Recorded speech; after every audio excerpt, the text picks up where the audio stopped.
సర్వ మానవాళికి రక్షకుడు, మనకు కొండంత అండగా నిలిచేవాడు, మనసులో తలచిన వెంటనే గుండెల నిండా ధైర్యాన్ని నింపగలిగే మహాయోధుడు, అభయహస్తంతో ఎల్లవేళలా మనల్ని కాపాడే ఆ పవనపుత్రుడే ఇప్పుడు మనసారా స్తుతించుకుంది.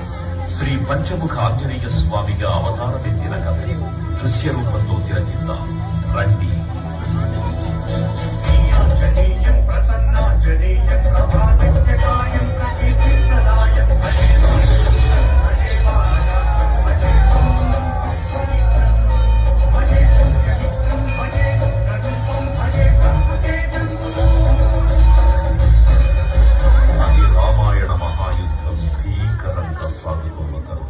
శ్రీరామచంద్రుని సారథ్యం వానర సైన్యంతో విజృంభిస్తూ లక్ష్మణస్వామి తనతో పోరాటం చేస్తున్న రావణుడి కుమారుడు ఇంద్రజిత్ తలని బాణంతో ఒక్క వేటుతో వేరు చేశాడు. ఇంద్రజిత్ మరణిత రావణుడు ఆవేశంతో ప్రతీకారం కోసం పాతాళ లోకాధిపతి తన సోదరుడు అయినటువంటి మహిరావణుడి సహకారం.